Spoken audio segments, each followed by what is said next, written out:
Hello again and welcome to another Mordy and Glory Warhammer 40k and the Old World video. That's right, we're going to be covering both game systems today, and I don't mean to alarm you, but it's going to be a spicy meatball. You see, I want to present to you my theory, my hypothesis, my controversial opinion, which is that the Old World is better competitively than Warhammer 40k. A bold take indeed, sir. I know. I need to back this up. Let's not mess around any further. Let's dive right into today's episode.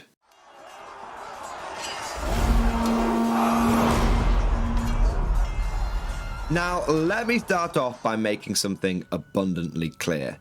This is not a Warhammer 40k hate video. I love Warhammer 40k. I play it competitively all the time. Probably every week, or at the very least every other week, I'm at an RTT or some other competitive format. However, I would be lying to you if I said that 40k was perfect and that the competitive scene has no issues whatsoever. And I believe that the Old World has gone a long way in fixing a lot of the current issues that I see in Warhammer 40k.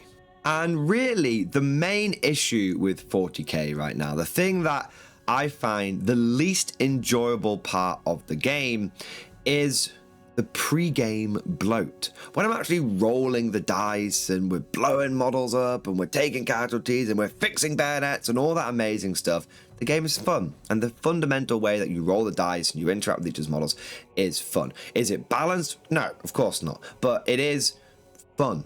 And I enjoy the feeling of playing games at 40k. But there's all this stuff around the actual game which slows things down, which takes time and takes focus away from the actual enjoyment. This pre-game preamble can take up to 20 minutes. So me and my partner are just talking to each other. We're not rolling any dice. We're just going through what's happening before the game. Now, there are some things that are shared here between Old World and 40k. For example, you've got to go through each other's lists.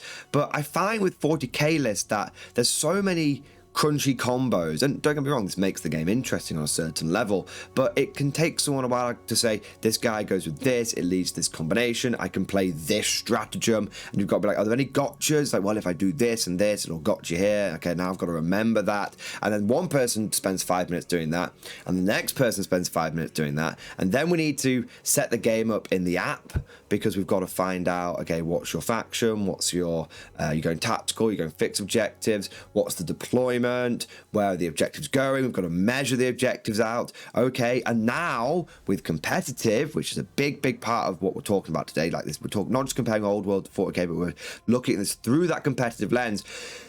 We've got to set up the terrain. Standard terrain maps are great and they do help make the game balanced, but you have to measure them precisely to make sure that they're fair. So it's like, okay, so there's like 8 to 10 pieces of terrain on the board. We've got to measure this one is 8 inches on this board edge, this one's 9 inches on this board edge. Oh, I've nudged the objective, now I've got to put it back. Now I've got to do this all over the place. You're just spending 20 minutes. Sometimes if you're really quick, you can do it in like 10 minutes, but really between two normal people playing a game who have to actually understand what each other's lists are doing, when you're playing hyper competitively and you've got two people who know what's going on, they're going to instantly remember what the measurements are. They're going to know what the opponent's top list does. They're going to know what their top list does. So that can take, 5-10 minutes to set up. But if you're two normal people playing a game competitively, you've got to go through the list, understand the combos, then you've got to go through your own list and try and explain your combos to your opponent, and then you've got to start doing all this setup, and it takes a long time, and you'd be surprised at how quickly the time will slip through your fingers when you're not even rolling the dice, you're just getting the game set up. Now, some of you might be thinking that I'm exaggerating this and that it doesn't take anywhere near that much time to set up. Well, my evidence to support this point that I'm making here is round timings. When I first started playing 40k competitively, properly, sort of 8th, 9th edition, round timings were about 2 hours, 30 minutes. Then they crept up to 2 hours, 45. And then going into 10th edition, now you need 3 hours per round for a game of 40k.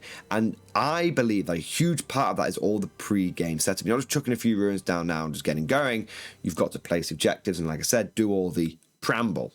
But even with all that extra time, an extra 30 minutes, I don't think I've played a game of 40k in 10th edition that didn't feel at least a little rushed. Sometimes there are absolute smashings one way or another, and you do finish with a little bit of time left over. But often the games do feel a little rushed, and that's no one player's mistake. Both players have to play at quite a high energy, quite a high tempo. In fact, I've had a few comments recently when I've been going to tournaments where people go, wow, you play like really fast, like a really high energy. And it's just because I've got into the flow and I've got into the knowledge, and I've just had the bitter experience of just being like, if I don't play super quickly, especially when I'm using gardens or horde army, I need to make sure I'm doing all my bits right. But if I don't play super quickly at super high tempo, we aren't going to get to the end of this game. We are going to get to round 3, and it's very, very difficult to talk out round 4, round 5. In fact, I generally as a rule don't like doing it. If my opponent insists, I will do, but I'm not a big fan of talk out in general. I don't mind talking out round 5 if it's very obvious what's going to happen, but generally, you know, you should be having enough time to get to turn 5. But it's actually very, very common. It's a very normal experience to get to the end of round 4, to have 2 or 3 minutes left on the clock, and for both opponents to agree, let's just draw our final cards and see what the final points would be. And just sticking with this concept of time and there not being enough of it, and drilling down a little bit deeper into 40k in general, I think that this whole issue is compounded by you needing to roll a lot of dice. In 40k, every vehicle these days, every unit these days is loaded up with all manner of different weapons. I remember when the Space Marine Repulsor came out in 8th edition, and it had all these different guns in it, and it really did feel like a very different vehicle. Like mechanically, it was like, wow, it's got this Storm Bolters, then it's got this Hurricane, this Iron Hail Stubber, and then it's got this las cannon, this, that, and the other. Now, the number of guns the Repulsor has is very much considered the norm. Pretty much all Space Marine vehicles have this array of weapons, and you find that it's not just Space Marines which have this design feature. Everything has got loads of guns strapped to it, and there's maximum DACA or maximum chopper happening all the time. And then you have all sorts of extra wounds that things have now. No, your average Marine has got 2 wounds. Probably the average infantry in this game now has 2 wounds. Well, that takes twice as many damage one shots to kill. That's twice as many dice you need to roll, twice as many saves you need to roll. It just means there's a lot of dice being rolled. And that, again, takes time, and it adds pressure, and it adds what I would say is unnecessary stress. Now, there's nothing wrong with a little bit of stress and a little bit of pressure in a competitive environment. After all, we are playing in a tournament. We are trying to do the best that we possibly can do. There should be some stakes. But I would argue that this race against the clock adds an unnecessary form and source of pressure. It's not part of the game. It's an external factor which should just be there to make sure that the tournament doesn't overrun and everyone gets to play at the same time. And actually what it's doing is adding an additional factor into the actual game itself. And when I say race against the clock, I mean literally, because everywhere you look at 40k tournaments these days, there are chess clocks. And chess clocks are needed because of this timing issue. Because you have people that need to make sure they're getting an equal amount of time, because if they don't, it's perceived as unfair. It's this extra level. That's another thing you've got to imagine. I've got to do the chess clock, that's more time. Ironically, you've got to, I know you're only sort of pressing the clock up and down a little bit, but it's another thing that you're having to keep on top of in your brain that is taking away from just focusing on the fun. Going back to my original point, there's all these things that are going on in 40k that aren't actually part of the game, which are taking away from what should be the core experience of just fighting with models and having a game on the tabletop. Now, with my grievances against competitive 40k thoroughly laid out, the dead horse has been flogged, let's move over to Old World, see what it does differently. Now, I bet that the first thing you guys think I'm going to say is, oh, Old World is more balanced. It's a more balanced game. That is bullshit. It's not more balanced. Old World has just as many crazy combos, and there are some units which are overcosted and some units which are undercosted, and that's great. One of the things which I actually like about 40k, and I used to get quite salty about this, but now I've embraced the meta. Maybe I've just become a whacker piece of shit, who knows? But I like seeing how far people can push the game. Now, sometimes they can push it too far, and there are things that do need reining in, but having good combinations and being able to make a powerful unit, and I say there's nothing wrong with something being powerful. Okay, there's nothing wrong with that. And so seeing what people can do with a game and pushing the combos in 40k is something I like. And if you are someone that likes that in 40k, you would be able to do that just as easily, just as well. You'd be able to scratch the itch, no issue with Old World. So this is not going to be me just wanking off Old World saying suddenly it's the most balanced game ever. It's not, okay? It's got just as much layers, just as much depth, and just as much potential to get wacky and out of hand as 40k, and that's great about it, okay? So both those things have that in common. But the thing which Old World does so much better than 40k is it is much faster, and there is much more focus on what's just happening in the game. So the pre-game setup for Old World, there's no objectives. You're just killing each other. It's straight up kill points. And the points are just work based on what units that you kill. So if you kill a 100-point unit, you get 100 points. It's not like back in the old days of 40k where you could kill a 500-point unit and get 1 kill point. No, it's nothing like that. Whatever points of your opponent's list you kill, they're the points that you basically get to score with. So it's easy to track at the end, okay? You don't need to keep track of who's got what secondaries or anything like that throughout the game. It's just, what did you, we smash, get the end of the game, who killed the most? Okay, you won. It's that simple. So the only thing that you need to do to get the game set up in Old World is place the terrain down. And there's like 5 pieces of it. And there's a standard terrain map sometimes, and sometimes the TOs will literally come around and say, chuck something in the middle and put something in the middle of each quarter. That's it. And if you guys want to move it so you can have a hill in your deployment zone, go for it. It's very, very quick when you've only got 5 pieces of terrain to go down. And these aren't giant L-shaped ruins which need to be placed precisely because someone needs to hide their army or they're going to get blown off the table. This is, have we both got a hill? After that, really, the terrain can go where it wants. Of course, we still need to go through the lists. But in Old World, I find this doesn't take very much time at all. And I've been to 3 tournaments now, and every single time it's taking my opponent maybe 2 minutes to go through the list at most. And I think the big reason for this is standardization. In 40k, you might have a unit which has got plasma guns and melter guns, and then it's got like the sergeant's got something special, and there's a heavy weapon in there. Some guys have got melee weapons, some guys have got shooting weapons, and then you have another unit which looks similar but actually is a completely different loadout. In Old World, if you look at a unit of halberdiers, they've got halberds, all of them. Sergeant's got a halberd, musician's got a halberd, everyone's got the same weapon. And then you look at unit spearmen, and it's like, what have they got? Oh, spears. Just everyone's got spears, not half with spears and half with this, just everyone's got spears. And what's even better is the standardization, by and large, permeates through the entire game. So if you look at my spears, they are the same as the spears in your army. So I haven't got special Empire spears, and you haven't got special Orc spears. We've both got the same spears. So we know what each other's weapons does by just looking at them. At a glance, we understand what the situation is. Whereas in 40k, my Imperial Guard plasma gun is going to be very different to that Space Marine Hellblaster plasma gun, which will be very different to like an Eldar plasma gun. Eldar don't probably get plasma guns anymore, but you get the point that I'm making, okay? Every single faction has their own special version of a special weapon. In the Old World, a spear is a spear, a halberd is a halberd.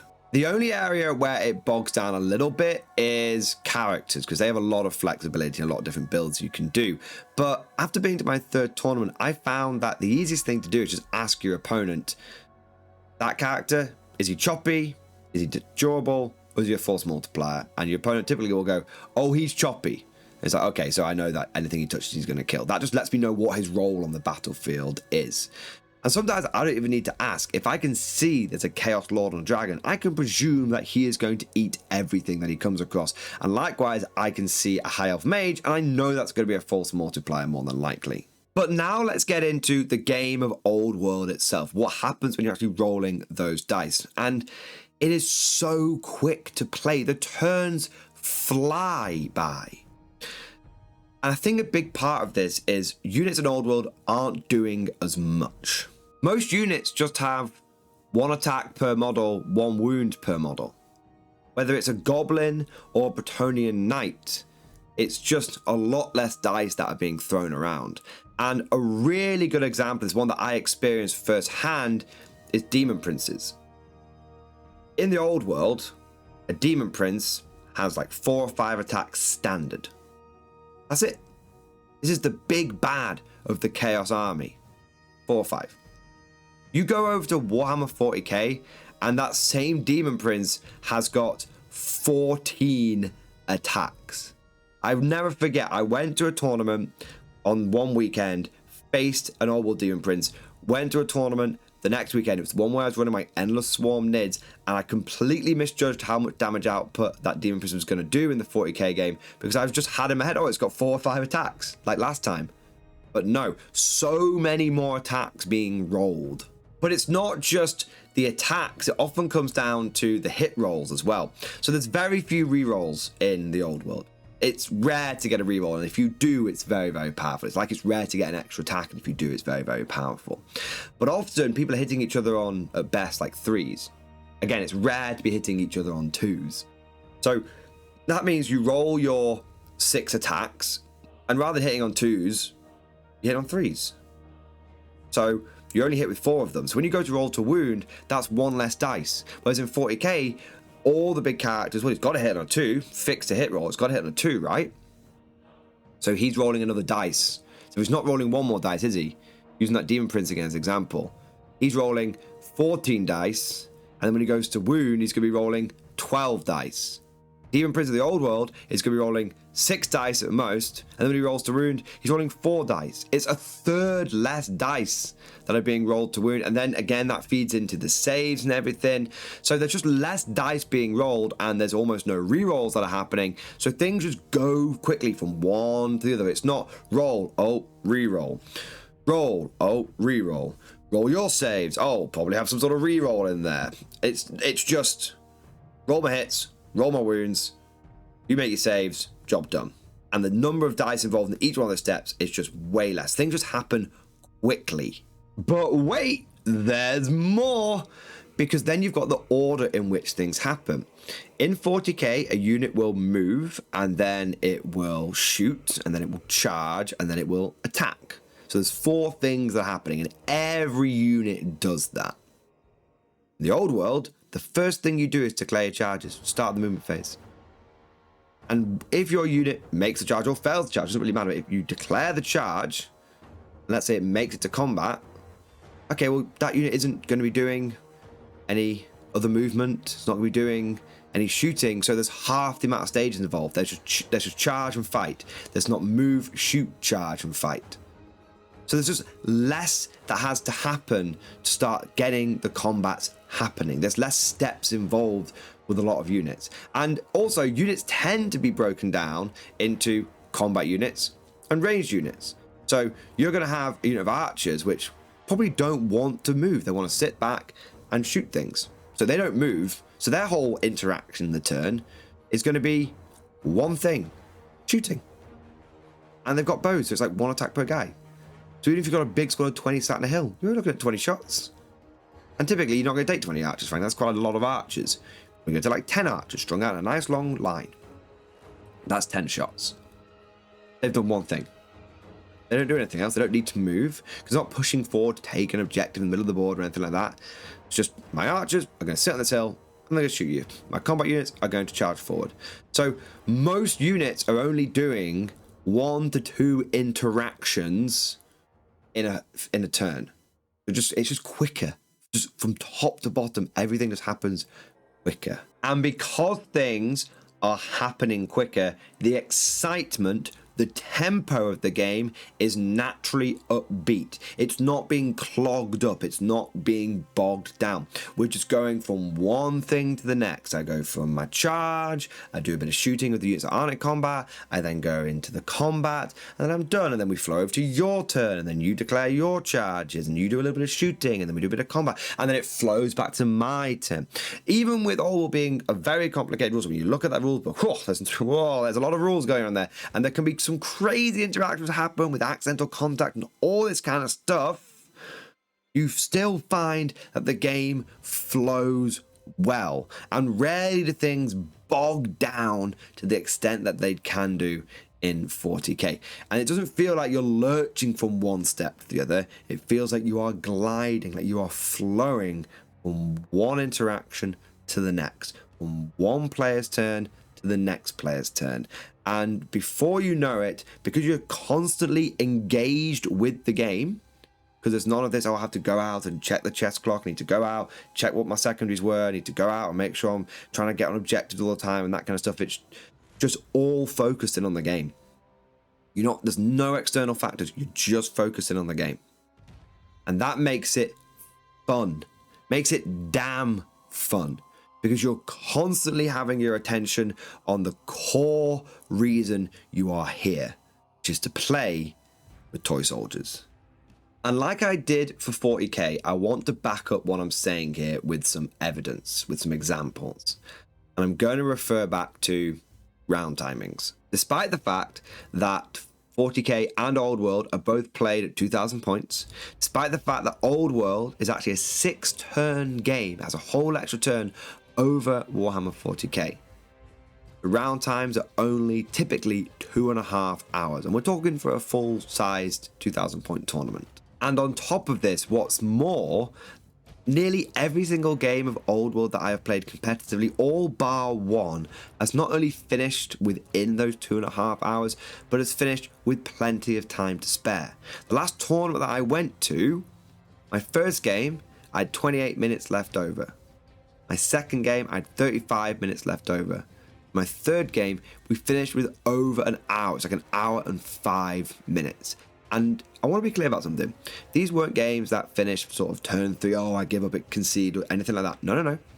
Every single one of those games went the full 6 turns, and every single one of those games had interactions and things that were happening on those turns. It wasn't just moving around and doing things for the sake of it. No, there are important aspects happening in every single part of the games. And we still finished with a lot of time left over. So to sum all of this up, I believe that the Old World is a better game competitively than Warhammer 40k, because you're just focusing on the game. There's less stuff going on around that's distracting from the core part of what you're trying to do, which is have an epic battle.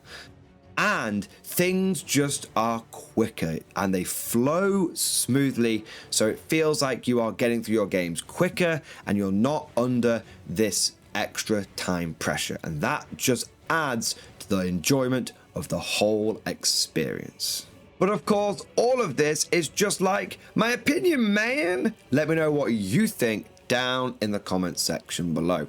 Do you believe that the Old World is the superior competitive game, or do you think that 40k still has the edge? If you enjoyed today's video, don't forget to smash that like button. I know it's a little cringe asking for likes, but it really helps with the YouTube algorithm. And also subscribe to never miss an episode.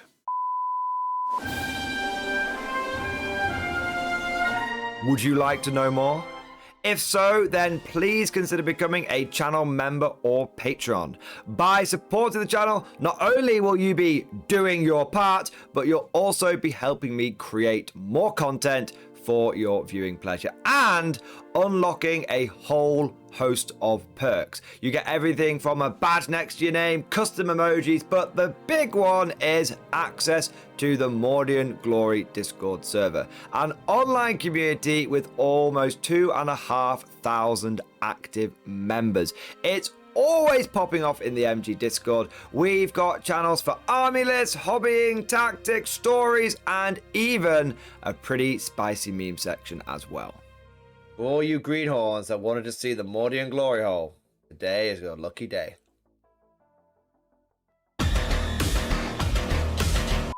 And joking aside, I do want to say a massive thank you to all of the current channel members and Patreons. You guys are amazing. Truly the lifeblood of the channel. I could not do Mordian Glory full-time without the incredible and generous support of my members. So thank you guys so much. And last but certainly not least, I want to say a personal thank you to all of my top tier Patreons. These are the War Masters, the people who have truly gone above and beyond the call of duty. So a heartfelt thank you to Alex Dengal, Bon Vert, Mad Larkin, Marcus Roberts, Mark Panconi, RJ Scorpion, Swordfish Trombone, Try Again Bragg, John Stubbs, Nick Walsh, Diesel Fox, and August Barney. Seriously guys, thank you from the bottom of my heart. Your support is incredible and it makes a huge difference. Thank you so much. That's all for now. Hope you've all enjoyed today's video, and of course, as always, see you guys next time.